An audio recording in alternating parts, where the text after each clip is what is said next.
Okay, let's get into this.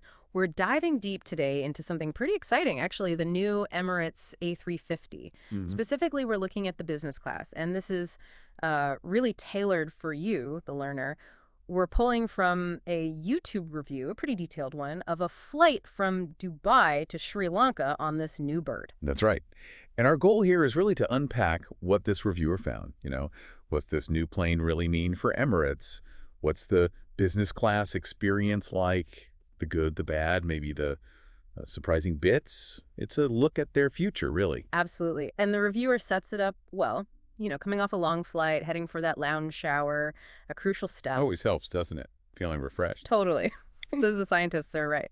Then, yeah, straight from the lounge to the gate, a good start. Sounds smooth. So let's talk about why this A350 is, well, why it matters so much for Emirates. It's not just another plane in the fleet, is it? No, not at all. It really feels like the beginning of something new for them, a glimpse at their future fleet, their strategy. For ages, Emirates was basically about two planes long haul, the A380 and the 777. Right. And that created a bit of a split experience, didn't it? A380, great business class, lounges, all that. Exactly. A really top-notch product on the A380. But then you had the 777s. A lot of them still have that older 232 business class layout. Which feels pretty dated now. Yeah, the reviewer didn't mince words, called it a mistake, Ugh. basically said it wasn't competitive with, other top airlines.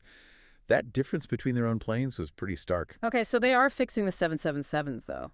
Slowly. They are, yeah. They're doing retrofits, putting in the 1-to-1 configuration, adding premium economy. But look, they have something like 130 777s. It's a massive job. It's going to take a long, long time. Ah, okay. And that's where the A350 comes in, like the immediate upgrade. Precisely. The A350 arrives with the new business class already installed. And this product is based on the better A380 experience.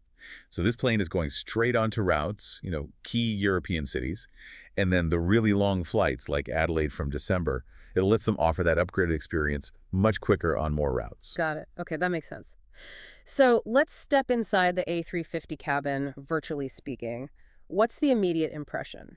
Well, the first thing the reviewer mentions is the visual impact, because there are no overhead bins in the middle section. Oh, interesting. Yeah, it makes the whole cabin feel really light, airy, much more spacious than you might expect.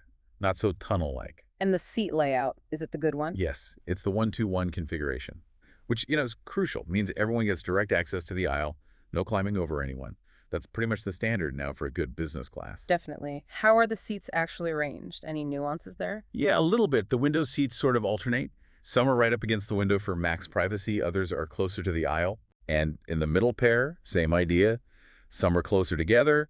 The reviewer called them the loved-up couple seats. Right. And others have a console between them, giving you more separation if you're traveling solo. Makes sense. Anything else visually striking in the cabin? There's a lit-up motif thing at the back. Looks quite nice. That's also where the snack bar area is located. Snack area, good to know. And loose, always important. Always. One at the front of business and then two at the back, which are shared with the premium economy cabin just behind. Okay, let's focus on the seat itself then. That's the main event. How does it rate? Very highly, according to the review. Excellent was the word used. Yeah. And completely different league compared to those old 777 seats. Wow, okay. What's it like physically? It's this soft white cream leather, looks nice, and apparently very comfortable, endlessly adjustable. So good marks for comfort. And the tech side, controls, power, that sort of thing. Yeah, definite upgrades there. The control panel's new, seems more intuitive. You can adjust volume, change channels, pause your movie right from the main panel. Oh, that's better than fiddling with a separate remote sometimes. Exactly. And power options are improved too. Faster USB, USB-C ports, and a wireless charging spot built right in. Oh, wireless charging. That's actually really useful. Finally catching on. Yeah, it's a nice touch. And then there's good console space next to the seat, plenty of storage spots. They mentioned the classic Emirates gimmicky minibar again. Yeah, the little pop-up drinks thing. That's the one. But, gimmicky or not, the overall space around the seat is described as really handy, especially for working. Plus, you get individual air vents overhead and reading lights. Small things, but they matter. Totally. Legroom, okay. Screen, good. Yep, good legroom and foot space reported. Dry. Plenty of room there. And the TV screen itself, excellent. Right, sounds like a solid hard product. What about the service side, the amenities on this specific Dubai to Sri Lanka flight?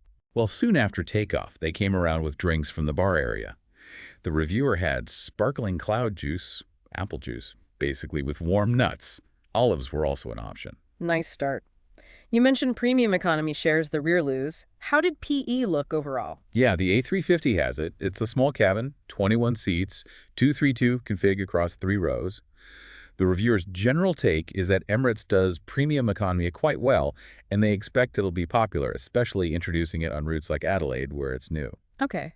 And did we get the traditional Lou review, the detailed breakdown? Oh, absolutely. Can't miss that. It's located between business and premium economy. Described as very nice looking. Had the Hollywood mirror, a close-up one too, good lighting, proper cloth towels, not just paper. Nice touch. Yeah. Tissues, cups, amenities stocked in there, change table, full-length mirror. Pretty well kitted out. Sounds decent, but no full amenity kit on the seat for this flight.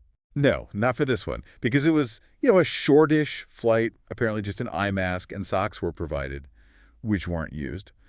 But the reviewer made the point, yeah, on proper long haul, you absolutely expect the full kit. Right. That makes sense. Okay, so we've got a great seat, nice cabin feel, good tech, lots of positives. Was there anything that, that fell short? Yes, and this was a pretty significant point in the review. It wasn't the food itself, the quality or taste. It was the delivery, the meal service. Ah, how so? What was the issue? The feeling was that it was functional, not luxurious. And this is where the reviewer felt Emirates lags behind some key competitors. Who are they comparing with? Turkish Airlines and Qatar Airways got mentioned. The point was that those airlines tend to treat the business class meal more like an occasion. Maybe candlelight, courses served separately, Right. an event. Right. And Emirates. On this flight, it was all brought out together on one tray. Starter, main, bread, dessert. The whole lot at once. Oh, okay, I see. More efficient maybe, but less special. Yeah, exactly. Feels a bit more like, premium economy service style, just with better food. The reviewer acknowledged, look, it's a first world problem for sure. But they also stressed that when you're selling a premium expensive product, these details matter. They shape the perception of luxury.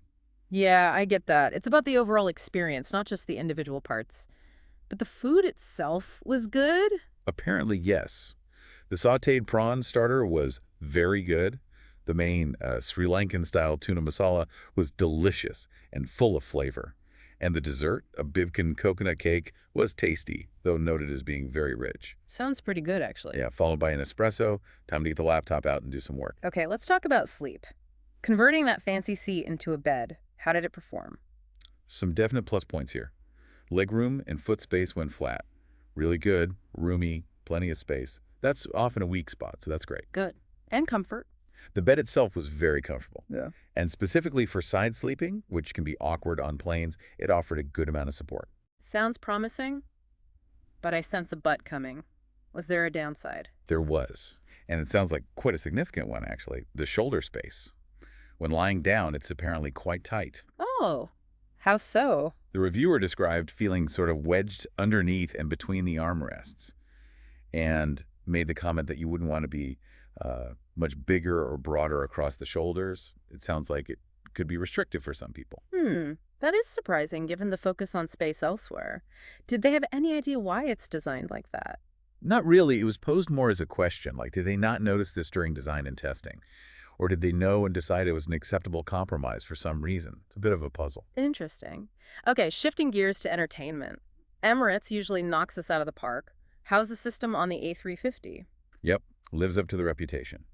The reviewer has called Emirates' IC system the best in the sky before, and this latest version is apparently no exception. Still top tier. What makes it stand out? Well, things like being able to watch live TV.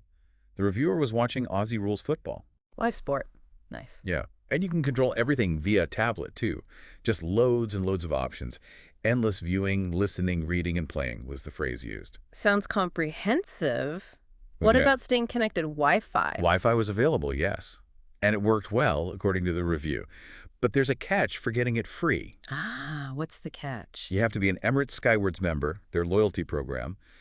And crucially, you need to have attached your Skywards number to that specific booking beforehand, and then log in successfully on board. Okay, so it's not just automatically free for all business class passengers. You need to be a member and have linked your account properly. Exactly. Worth remembering if you're flying. Definitely. So let's try and pull this all together. We've got this fantastic new seat and cabin, really a big step up, great entertainment, but maybe a service delivery style that feels functional rather than luxurious, and this potential squeeze on shoulder room in bed mode. What's the final verdict from the reviewer? Overall, it was definitely positive. Despite those specific critiques, the takeaway was that this A350 product is several steps above the older 777 business class that, still makes up a big chunk of their fleet. It's a clear improvement. Which loops back to why this plane is so important for them, right? Absolutely. It underlines how vital the A350 is for Emirates to sort of standardize that better experience across more routes more quickly, Wow. bring that higher quality to places like Adelaide. There's a clear sense of anticipation seeing more of these planes flying. Yeah, Oh, and they mentioned using the external cameras for the landing view. Always a cool feature. always cool. Okay, so for you, the learner, listening to this, what does this deep dive tell you? If you're maybe planning an Emirates business class trip, especially if it might be on an A350 route, what really jumps out? Is it just the massive improvement in the seat and the cabin, the What- tech? Or maybe it's those other details. Does something like how the meal is presented actually, sway your feeling about the overall luxury level? Yeah, it does make you think, doesn't it? While the actual seat, the hard product, is clearly excellent here, a huge upgrade, the full premium feel seems to rely on nailing those soft product details, too. Right, like the meal service critique. It seems minor, maybe, but it suggests there's still a gap between Emirates and, say, Qatar or Turkish in creating that whole dining event feeling. It raises that interesting question, when you're paying top dollar for business class, how much do those smaller details matter, like the meal tray versus individual courses? Is that just a first world problem, as the reviewer said, or is it actually a key differentiator that defines true top tier luxury in the sky? Definitely something to ponder when you're choosing who to fly with. Food for thought. Indeed. Well, thank you for bringing this source and this topic for us to explore today. Really interesting look at Emirates' next steps.